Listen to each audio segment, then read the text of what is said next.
And we are live after round one. Oh, yeah. What fun. Can they hear me? Yes, they can. I'm used to saying, can you hear me, Angela? So we're both together. Yeah. Post round one went a lot faster than last year. Yes. Last year was about 5 hours. Way done, NHL. Yes, way well done. Yeah, we didn't have that awkward room. Yes, no awkward worm, the silly couch, but yeah, they got in about 3 hours.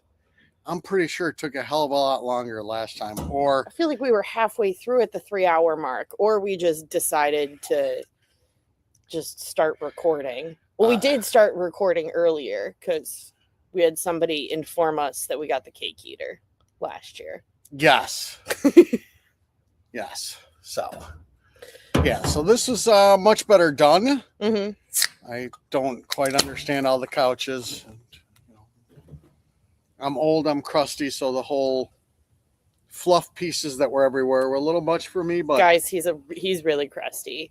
There is any sort of fluff story. Yeah, and we won't talk about all of them because I look like a real asshat if I mention some of them. So fair enough. Crusty, do you want to get into, because we had a lot of trades that happened today during the draft. Also, yesterday, there's also just a lot of moving parts. There's a lot of moving parts going on. Or do you want to talk thoughts on round one first?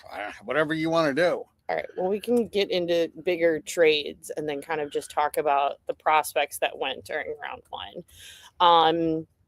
Okay. Bigger trades. Well, we've got the first, I think, was the Peterka trade, sending JJ Peterka to Boston for a pair of first rounds, not for one for this year and then one for I believe it's next year or the year after. For the 23rd pick and then a first rounder in 2028, of course, I'm sure it's somewhat protected somewhere, somehow. Yeah. Top 10 protected or lottery protected. I'm What unsure. Are those two? I don't know what to make of. I mean, Peterka's just been bounced around for the past couple of years, so I hope that he finds his footing in Boston. I think Boston's just also in a very interesting position right now, not only with the vets that are there and kind of the vets that have left in the last couple of years, but, you know, you've got Higgins, you've got Letourneau coming in at a point. I think Boston's just in a really interesting spot. Yes, but I mean, JJ, at the end of the day, when you've been bounced around as much as you have, yeah, you know, there's something not completely ideal with the player. Usually, if you're going, you know, if you have the ability to make sure that nobody wants to get rid of you, he has not been able to do that. Yeah. Of course, you know, there's a lot of talk that, you know, Utah's clearing out space for a robo. Hey, that could be possible. Who knows? For any Blackhawk fans, I'm still drinking the Kool-Aid about it. I will drink the robo Kool-Aid until I see him in a Hawks jersey or I see him in another jersey. Well, I'm drinking the Kool-Aid. I'm drinking it. Without talking about, because we could have an entire episode on robo. Yes. Without completely going that the Hawks are closer now that the draft is over than they were when the draft started. Now it makes no difference that we did not have a first rounder this year because the first round's already gone and there was no trade made. So now if you're also dealing picks to Dallas, those are next year's picks, not this year's. Right. So for what's that's worth, and as far as the Bruins, yeah, I don't know exactly what they're doing. You're trying to rebuild on the fly. I think they're trying to retool more than anything. Yes. And I don't think that's the guy, but again, you know, people bounce and bounce, and then all of a sudden they strike pay dirt. I don't see it happening, but It's possible. We've seen it. I mean, we've seen it plenty of times with players that weren't able to necessarily find their footing. I mean, the Blackhawks have a great example in your number one center for the Washington Capitals.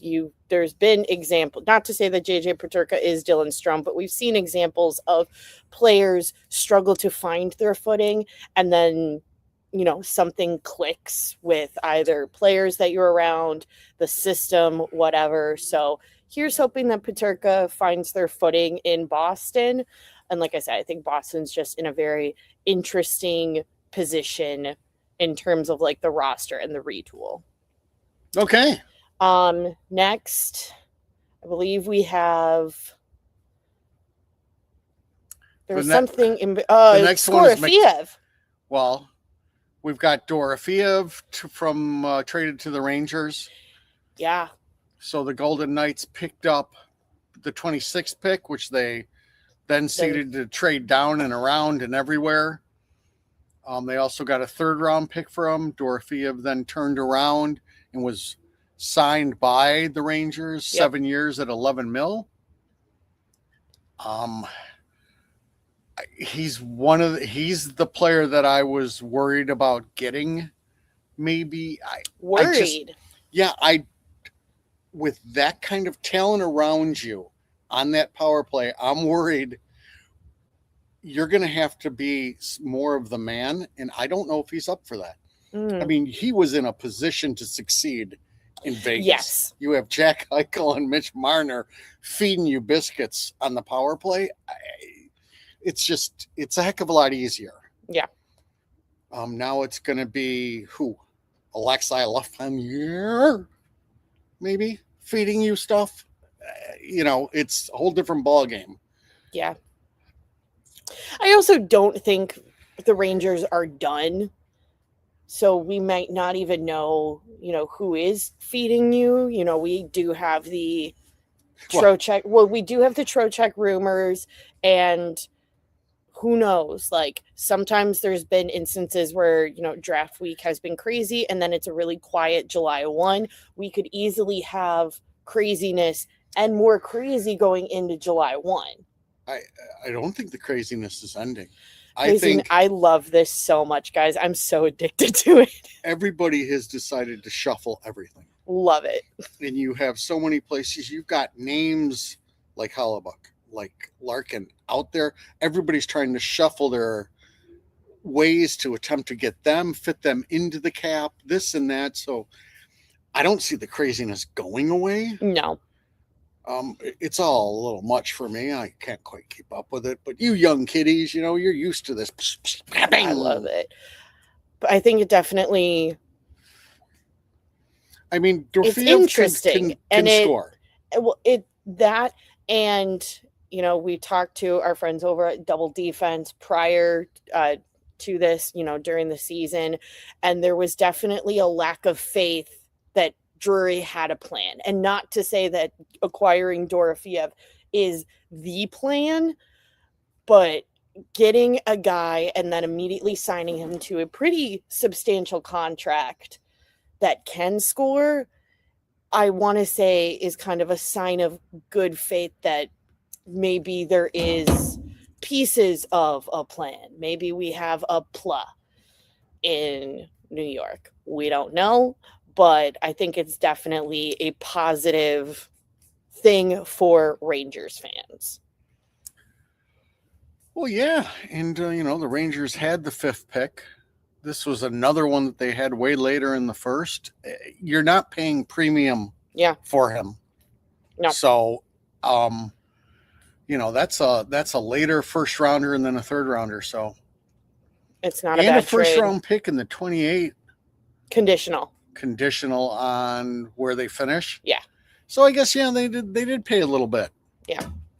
Okay. But you figured the Golden Knights needed to dump Dorofeev's, remove him in case a Robo, a Larkin, a somebody, because like you said, all of these pieces are shuffling around, and we'd be silly to think that one of them doesn't end up in Vegas.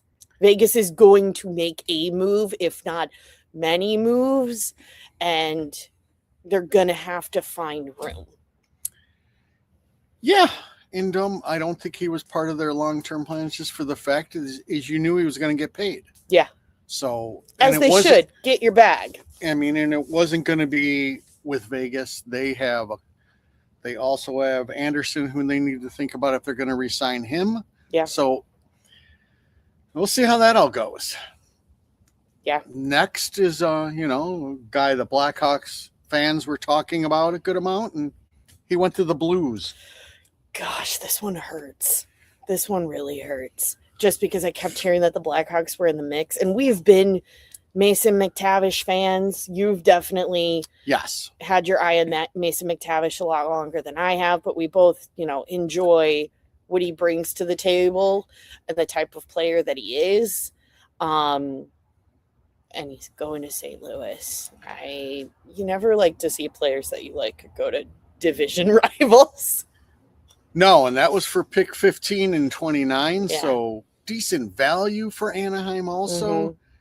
Mm-hmm. Go ahead. It didn't surprise me that they moved on from McTavish, though, because he was one of those, like how, we're seeing with Robo now and the Blues, like the Kyrou Rob Thomas debacle. Anytime there was a trade deadline or something, as Krusty's going to go turn the lights on, anytime there was a, trade, whatever, his name got brought up. I mean, he took a lot longer, or both sides took a lot longer for the most recent contract extension. And so with all of this, you kind of figured that he wasn't in their long-term plan. And with how strong they are up the center, especially not only with the roster that they have, but also the younger kids that are, in college, down in San Diego, he kind of got lost in the shuffle. And unfortunately, he's going to be in an absolute great position in St. Louis. Yeah. The only silver lining is, obviously Q didn't trust him. Yeah. His minutes were not all that heavy in the playoffs. And, you can say what you want about Q. He seems to be a good evaluator of who can play and who can't. Yeah. I can't imagine that McTavish's game has fallen off that much, but something must have happened somewhere. Right. Hey, maybe it's a little being butthurt of you've got these two young, unbelievable superstars. I don't know. I don't understand, Maybe you just don't like Southern California. That could be. Not a vibe for everybody. You love St. Louis. So, that was the next one. And then we had the Kings and the Mammoths just swapped picks. Yep. So that was nothing major. Then we had the Sharks and the Flyers swap picks. A lot of swapping picks, guys. I think we hit 10 or 11 picks swapped in the first round, which was a little crazy. I feel like there's time. It's never an in-between, Krusty. Like it's a very quick first round, or not like quick, but quick in the sense of, people aren't making moves. They're content with where their picks are going into round one, or everything is kind of a shuffle. Like last year took forever, but I don't feel like there were a ton of moves being made in terms of just like flipping positions, aside from like our normal one at the end of the first round with the Carolina Hurricanes. Yeah. I think, the Sharks Flyers one was deliberate. Yeah. That one was deliberate. They wanted Ryan Lynn, the defenseman. Yeah. They saw him and they said, we need to move up. That's a guy we are definitely looking at. Yeah. So they made the move. As far as, the Utah one, they still got the Block. However you say his name, the Ethan Block. Belchets. Yeah, him too. My gosh, Krusty doesn't even try. No, Krusty doesn't try. And for all those people out there who think I should, I understand that. But I just don't. And I don't mean any disrespect to anyone. Yeah. It's a struggle for me to pronounce stuff. Final trade, I think it was the final one in terms of players. We had the new Sebastian Kosa to the Utah Mammoth, which, I think there was a little bit writing in the wall that Kosa wasn't going to be the guy that they expected.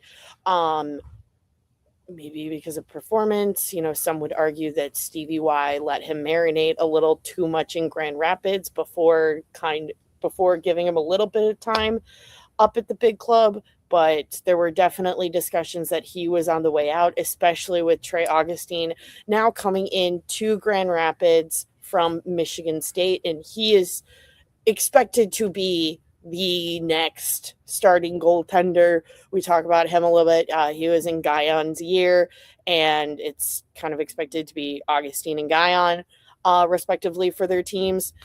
So you kind of figured that Kosa was a little bit of the odd man out. I thought they were going to keep him just to at least shelter Augustine a little bit and then flip him. But as you like to point out, the longer that you keep somebody, the more tape every other team has on them. So maybe you want to flip them earlier so there's less tape on him, but there's still a decent amount of tape on him. However, he is going to the Utah Mammoth, where they do need goaltending.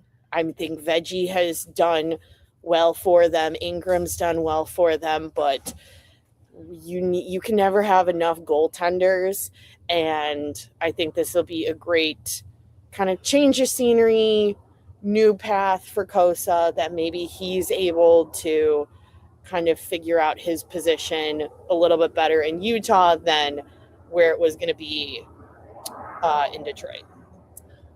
Most definitely. I think for him, Ingram ended up going away, and he spent some time in Edmonton. You got whoever you said the first guy. Veggie. Yeah, the Veggie. Has the Veggie just completely earned the net? No. I don't think either of them have. I think you have two backup goaltenders that have been doing well, but you can never have too many. Right. So for Sebastian Kosa, you're now put in a position where you have the chance to get a starting job. Yeah. That's a fact. You've left someplace that really were unsure of what they're trying to do. This was a Stevie Y pick. Yeah. And then big a Stevie Y pick. Yeah, and then a Stevie Y. He went number 15 a couple of years ago, so that was definitely, and for our new fans to hockey, goaltenders typically do not go in the first round, with the exception of like Fleury and ones that have been legendary goaltenders. Spencer Knight. Speaking of Spencer Knight, I feel like it's a little similar with Spencer coming to Chicago, being able to, in Florida, you're stuck behind Bob. And going to Chicago, you have the ability to, okay, this is your net sort of situation. Granted, in Detroit, there was not a Bob in front of him. As much as I like John Gibson is not Bob. Not trying to say that. But there was definitely a blocker of, you weren't really getting up there. Yeah, it's hard to follow things. You kind of understand where Larkin's coming from. At some point in time, you've got to let the kids come up and at least play a little bit and see what they have. Gibson has been this anomaly of he's going to be a great goaltender and has. And there's been moments where he has shined, right, but it's just not right now. And then there's been moments where he's wet the bed, except for his first couple of years. Right. That consistency has not been there. Yeah. So, as I said, I think it's a great move for Kosa. You can take a number one goaltender position. Yeah. And, it'll be a lot of discussion between him and Augustine. On a team that's going on the up. Like, this isn't we're dumping you to getting a starting goaltender position in a team that's in the middle of a rebuild or a bottom five team. I mean, Utah was in the postseason. there's talent up and down on that like sprinkled throughout on that roster. So not only do you have the ability to get a starting goaltender position possibly, but on a good team too. Yeah, and I just think it works out well for him. Yeah. Hey, Detroit did get a good player, but again, how much longer is this rebuild going? Who knows? We don't know. I think that was all of our bigger established player trades. We can talk about, yes, because we can talk about the Nashville one that happened at the end of the first round if you want to later. Yeah. When we talk. Okay. Yeah, let's flip to a quick ad break really quick, and then we will go kind of more what happened night one. And includes all markets. Sweat every Okay, it all comes down to this. Best of 7 battle, and DraftKings has you covered every step of the way. DraftKings Sports app is now available in all 50 states and includes all markets. Sweat every shift of the series all in one place with one app. And with the World Cup going on, lots of cool stuff. New DraftKings customers sign up with the code THPN, spend $5 and get $200 in rewards within 21 days. That's code THPN in partnership with DraftKings. The crown is yours. Bet with DK Sportsbook. Bet with DK Sportsbook. Gambling problem? Call 1-800-GAMBLER. 1-800-MY-RESET. New York, call 877-8-HOPE-NY or text HOPE-NY. Connecticut, call 888-789-7777 or visit ccpg.org. On behalf of Boot Hill Casino in Kansas, that text pass-through may apply in Illinois. 21 and over. Void in Ontario. Event contract trading with DraftKings predictions involves risk of loss. Sportsbook bonus bets expire in 7 days. $50 in predictions dollars issued weekly for 3 weeks expire in 1 year. Redeem one non-withdrawable reward. Availability varies. Predictions offer void in New York. Ends June 28. Terms at dkng.co/audio. All right. Hey, we're back. We're back. Let's get into night one of the draft.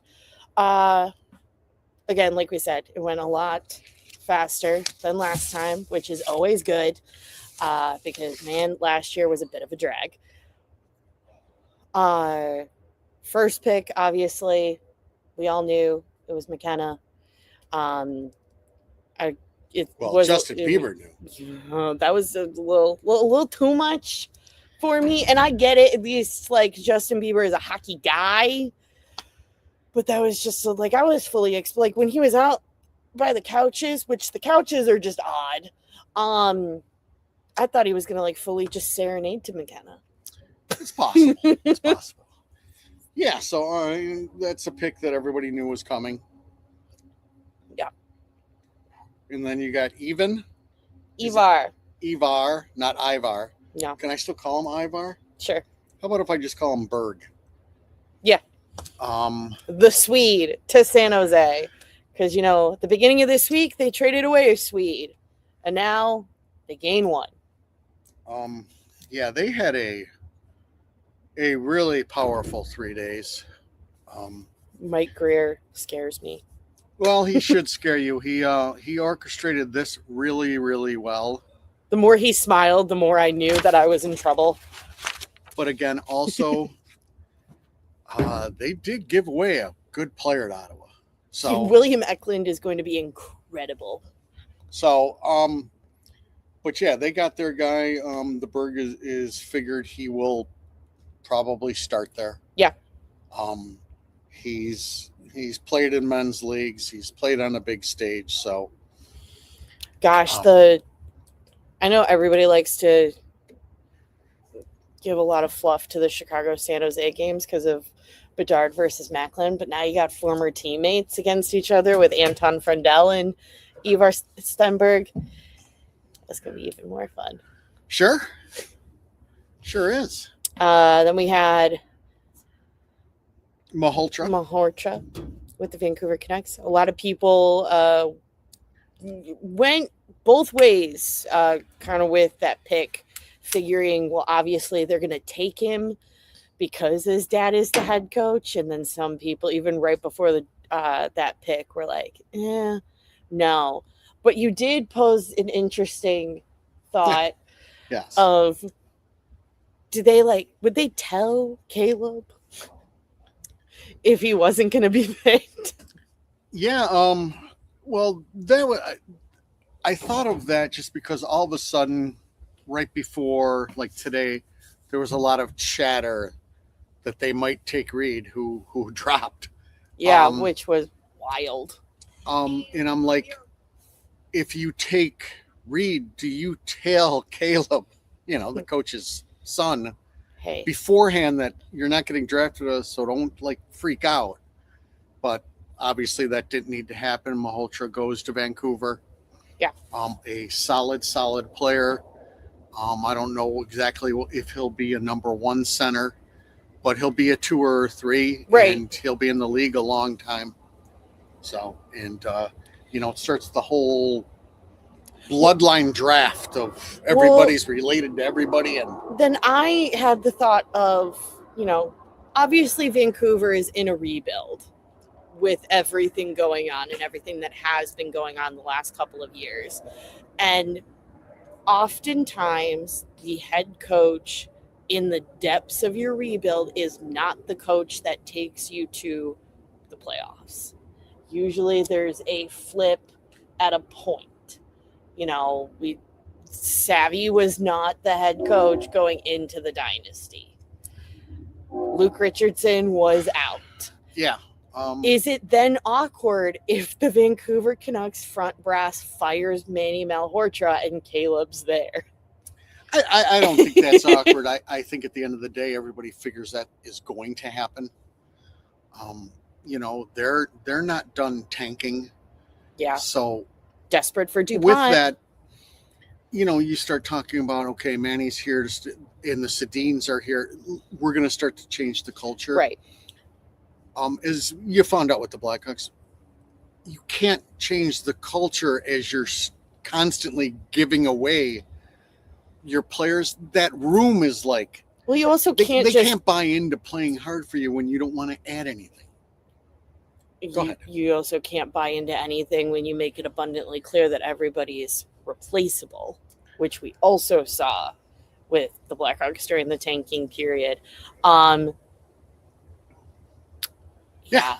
So, and then we get to a little bit of the craziness. But still very interesting. We had would have been number 4, Jackson Rudolph. Yes, which different people had high, or they had Rudolph high on their lists. Not the majority of individuals. I think everybody else kind of had, Reed or Carell's. I know a lot of Blackhawk media, when we were still projected to pick number 4, had Carell's or Reed, but it ended up going Jackson Rudolph. Again, somebody has got to tell Buffalo's front brass that you can draft a forward. It is allowed. It's often encouraged. However, I do know that, at that period, there's a slew of defensemen. Reed, Carell's, Rudolph. What's up? I don't know. She's not in there? Christy's going to go find Rue. But it was still a little bit of a surprise. But again, not really. I think it was more of a surprise that just Buffalo went with the defenseman, since they have been for a while consistently going with defensemen. But I'm sorry. We had a missing dog, we thought. No.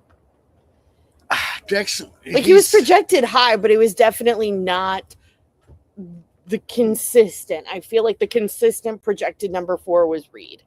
Yes. Oh, most definitely. But a lot of talk of his upside and his work on the break and stuff like that. A little strange one for me, I will say that. Yeah. 5. Yeah, the Rangers, which you kind of figure the Rangers were gonna go defenseman, not only because, like I said, there was that kind of group of defensemen after Malhotra that you figured that they were gonna go consecutively. But the Rangers have also picked forwards the last couple of draft years in terms of their high picks. So I was figuring that the Rangers were going to go with the best available defenseman. So a lot of people thought it was going to be Reed, but it was not. Albert Smits is headed to the New York Rangers. I think this is an excellent pick. I'm very high on Albert Smits. I was very impressed not only during World Juniors but also the Olympics, with his size and also just his playing ability. I think he will do well. My only concern is, the Rangers development team does not have the best track record in terms of growing kids in Hartford and at the NHL level. So I'm a little concerned with, what's next for Smits. But I think he had one hell of a defenseman that's going to be very hard to play against. Yeah, and I originally had thought Carell's kid until you told me he basically said, I'm a farm boy and I don't want to go to the city. Which I didn't know about. I missed that little tidbit. That was a fluff piece. You would have hated it. Well, that one I wouldn't know. Him staying on the farm to work instead of going to the draft reminded me of an NFL draft way about 15, 20 years ago where the Cleveland Browns drafted an offensive tackle like number 3. And no, he didn't go to the draft. He said, I'm going fishing with my dad. So, incredible. But the Smits kid, that's like Buff, because he wasn't at his draft and then he just unplugged all the phones. Very well could be. But Smits, he fits what the Rangers are thinking. There's the possibility he plays this year. Yeah. He's played with men. He's played on big stages also. He is a big dude, not a humongous dude, but he's 6'3", packs a punch. He has a large physical presence. And he's a mover. That is just very, And he's a mover. So I think the Rangers thought we can pencil him in because it's the Rangers. Tanking won't be in their business. Even when they put out their letter to tank, they still didn't. Number 2. They still always have kept pieces. So, yeah. Again, he'll be a very good NHL player. Yeah. Speaking of Farm Boy went next. Little kid from Manitoba, Carson Krells, goes to the Calgary Flames. I think this is perfect not only for environment. The kid said, I do not want to play for bigger cities. Put me in the middle of nowhere. And I do love Calgary, but Calgary is kind of in the middle of nowhere compared to some other markets. They have younger pieces, younger defensive pieces. They've got the Parrot kid. They just got Nemec. I was a little surprised. I thought they were going to go forward just because of the younger defensive pieces that they've acquired recently. But I'm also a big fan of shutdown defensemen, and so why not? Yeah, no, I think he's a great pick. I mean, I think that's a almost a lock for a top 3 defenseman. So, he doesn't come in right away to play, but he'll be playing pretty gosh darn soon. Yeah. So I like the move by Calgary. I think it's a smart move by Calgary. Yeah. And then after that, you had Chase Reed finally stopped falling. And went to the Seattle Kraken, and I think this is going to be a perfect piece for the Seattle Kraken. Yes, well, at least him and Shane Wright can talk about how they've dropped and nobody wanted them, nobody likes them, and I'm hearing Shane Wright wants out also. So, there's a lot of people who want out of places. Yeah, it is just crazy. It's madness. But a great value for the Kraken. Absolutely. And second young addition that they've gotten this week, because the whole trade craziness started with them acquiring Samoskevich on the front end. And so you've got a couple of exciting pieces coming to Seattle. Again, I still don't know what Seattle is doing, but but Reed is going to take a year or two, yes. But if he continues on the trajectory he's that going to he's be been huge. on the last 2 years, it'll be unbelievably impressive. He was basically ranked the number 1 defenseman. That didn't happen. And then, then you had the Jets coming up. And this is about the only one that I called properly through this draft. That's one thing, guys, we really like to do is just guess who. Yeah, there's a lot of guessing, on draft night and everything. And everybody can make a lot of money just betting against Krusty. That's the one thing to do. Always bet against Krusty. You'll make a lot of money. But Viggy, or whatever his name is. Vigo Bjork. Yes, we can call him Viggy. He went to Winnipeg. Very exciting for Winnipeg. I think it's a move also Winnipeg needed to make also. Yes. Winnipeg is now unsure about Hellebuck and stuff like that. But that's definitely a place where you can't go into tank mode. No. That just can't happen. Viggy has the possibility also of just starting there. Yeah.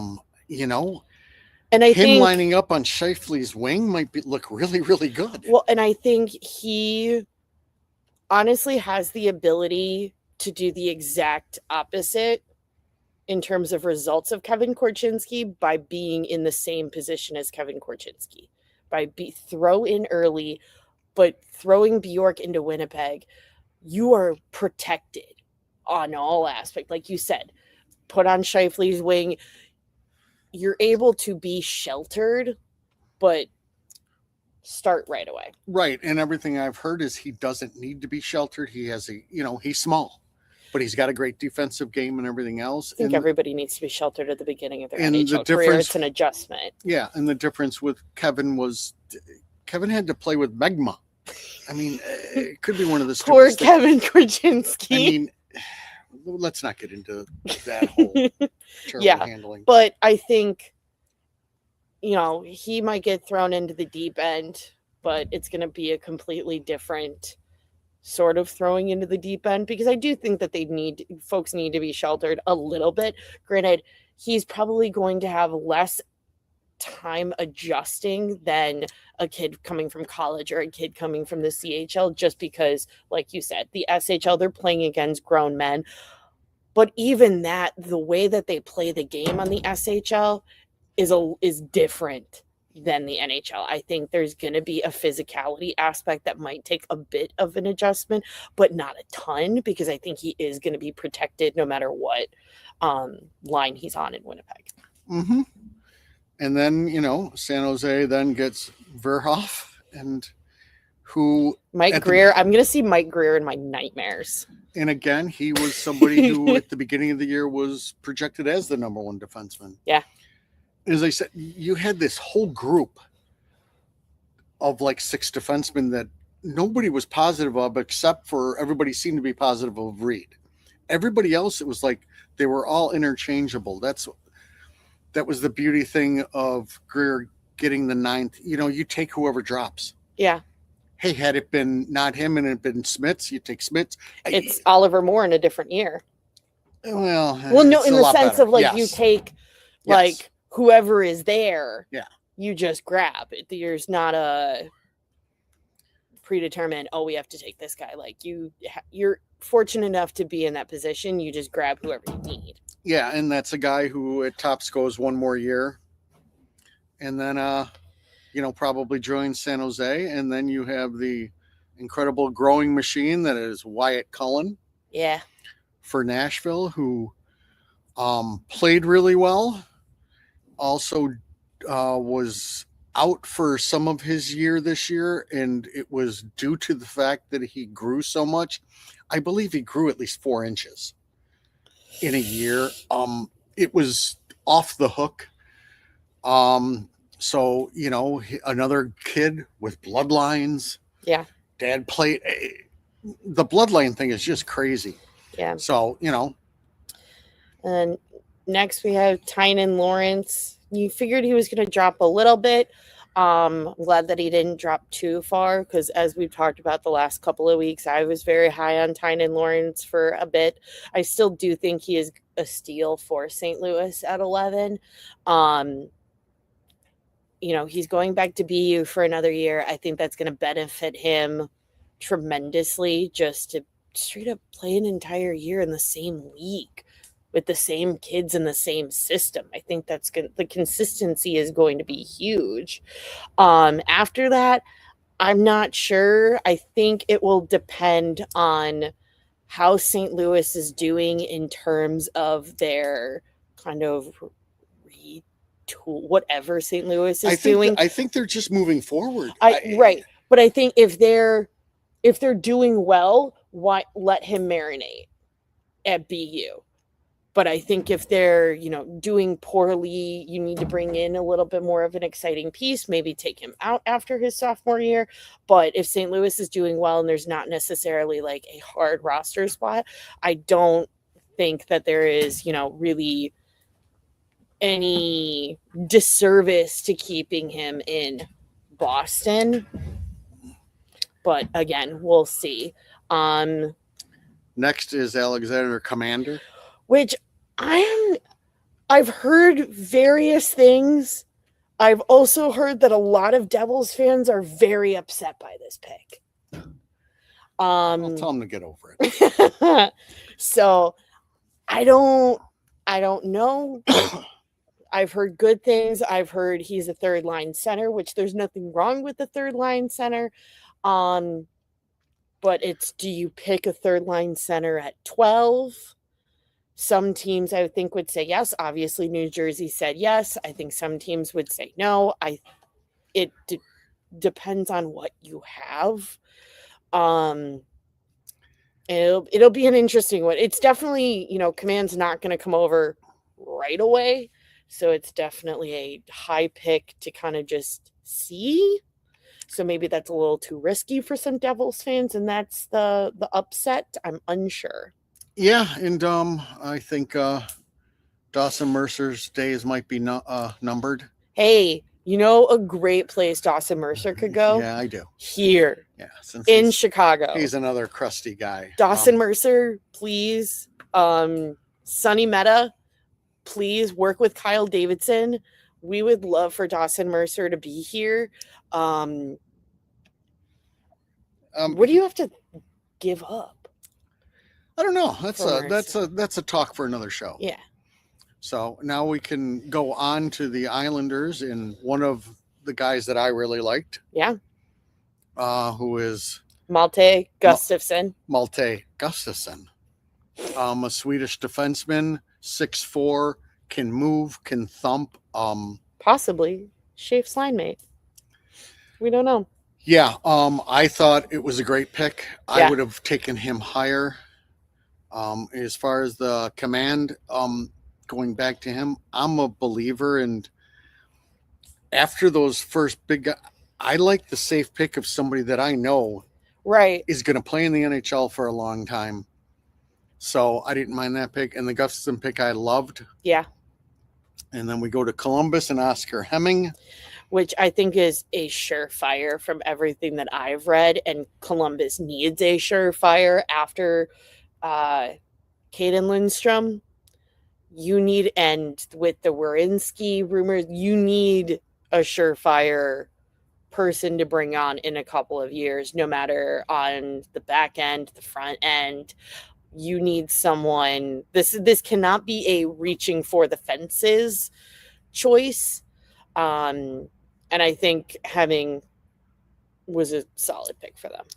Yeah. This is that little group of, we knew we had the talent at the top, then the defenseman, and then you had these bigger wingers. Yeah. And you knew everybody was going to be jumping around the bigger wingers, and everybody's got a different thought process.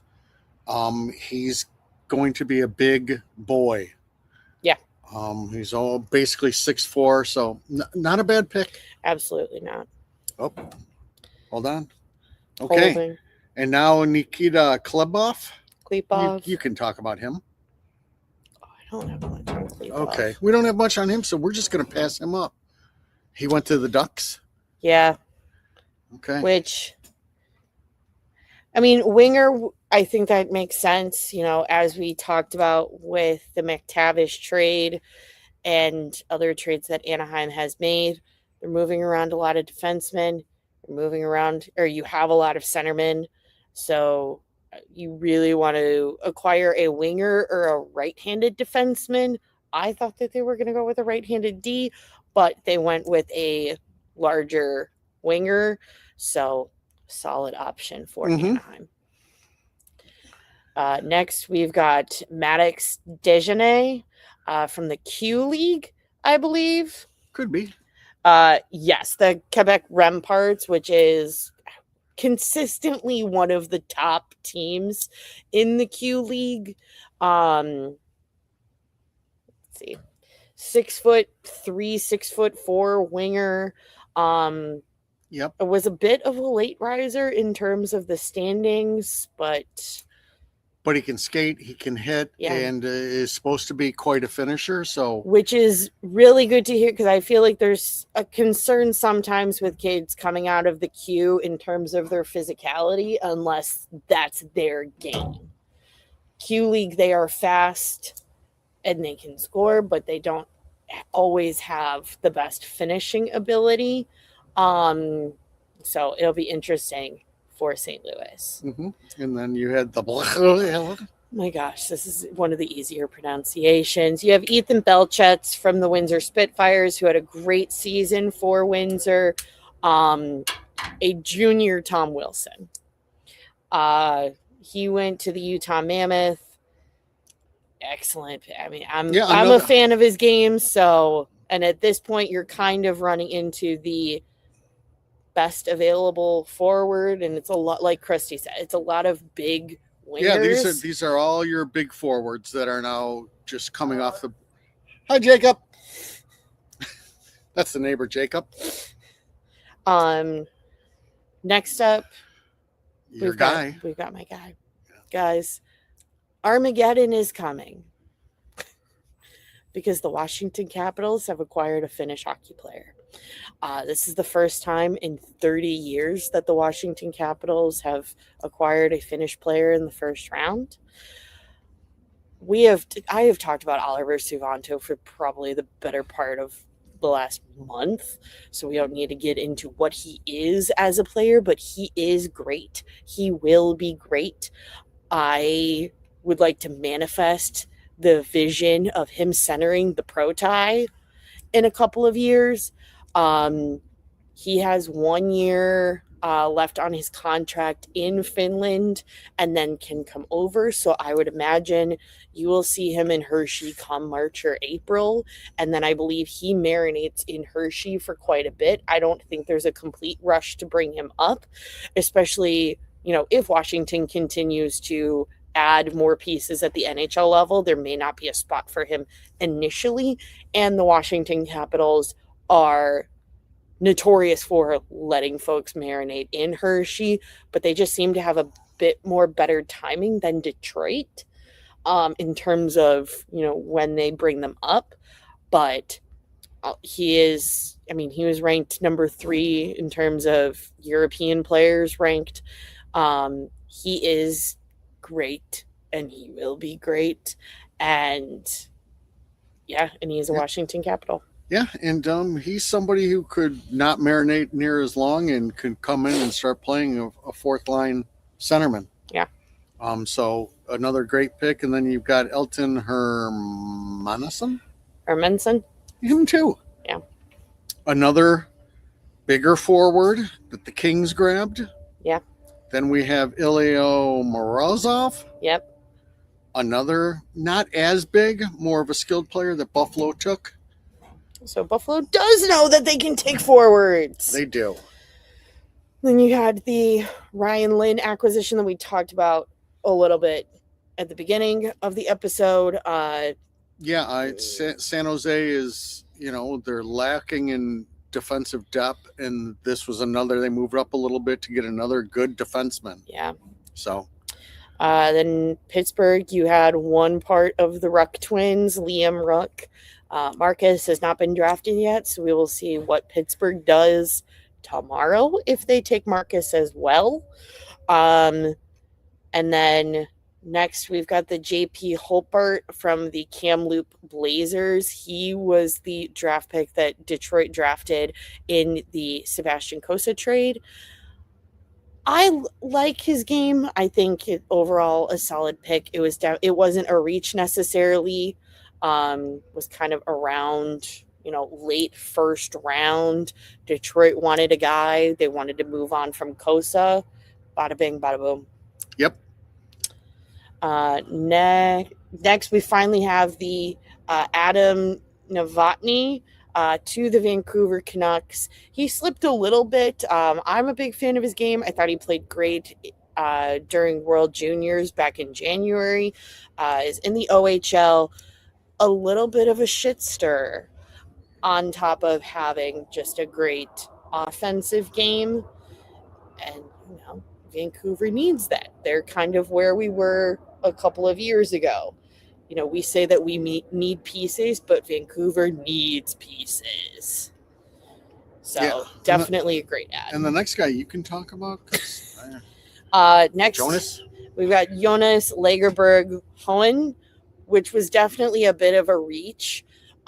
He's a right winger, went to the Ottawa Senators. A bit of a read. I feel like this is definitely a swing for the fences. Yes. Pick for the Ottawa Senators, which I feel like with the week Ottawa is having, it's fine that you do. I mean, you're not in a do or die, we need to get the best available player position. So why not? Yeah. Next, unfortunately, the Pug was drafted. Well, good for him to be drafted. Krusty was a bit bummed. You had Montreal scooting right in front of Philly to make sure that the Pug did not become a Flyer, and the Pug is going to be a Montreal Canadian. Well, Krusty loves the Pug. Yeah. He was the one I had circled. I didn't think he would make it down to the Hawks. I was hoping they might be able to find a way to trade up. Yeah. To get him. He works out perfectly for the Canadians. He'll probably play another 2 years in Russia. Yeah. And then come over, and he is a shitstorm. Yeah. He is just a shitstorm. So if Josh Anderson ever completely falls apart, who I think is a huge piece for the Montreal Canadiens, that is a playoff performer, he's going to pick right back up. Excellent. He's not going to take any crap, and he is going to run people over. Love that. And then, speaking of running people over, we have Maxim Sokolovsky, defenseman from the London Knights. Massive dude. Massive. Like, guys, think Chara, honestly. Like, just massive dude. Will run people over. And no shocker, he is a Philadelphia Flyer. Yeah, I like this pick. He is This makes sense for Philly. Yes. Yeah. It does. He is who is that again? Let me see. Okay, so yeah, it is the guy that I was thinking of, and on all my readings is the meanest, nastiest player in the draft.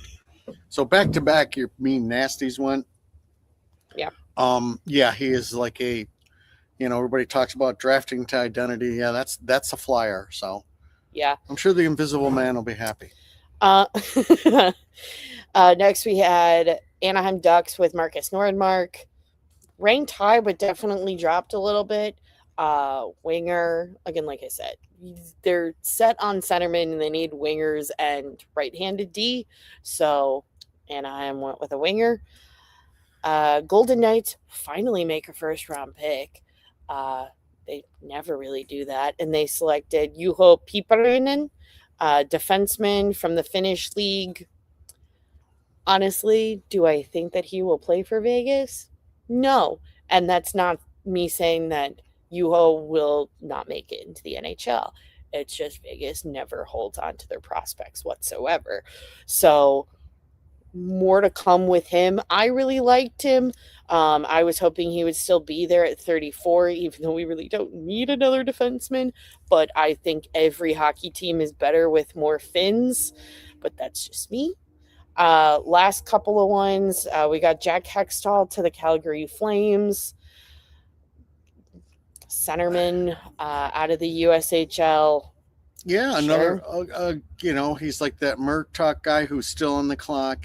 They're all kind of grouped together. You don't know which one's going to do what, but a solid pick for down there.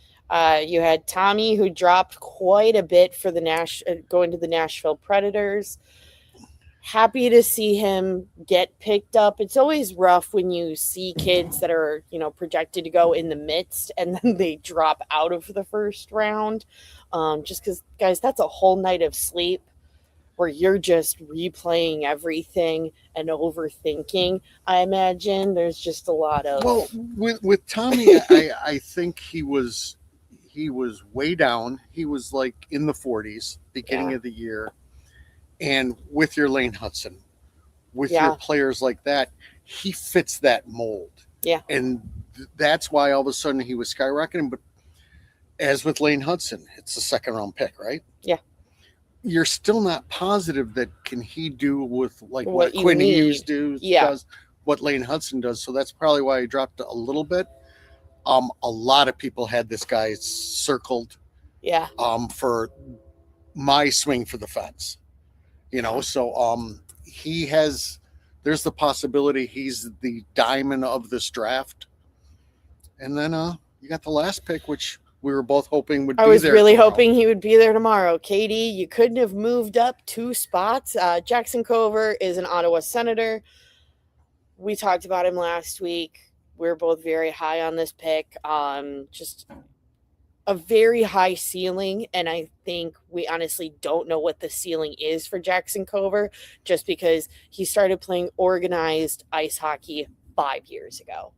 So I don't think there's a set ceiling for him, because I don't think he's been playing, again, organized ice hockey long enough for you to have a ceiling for him.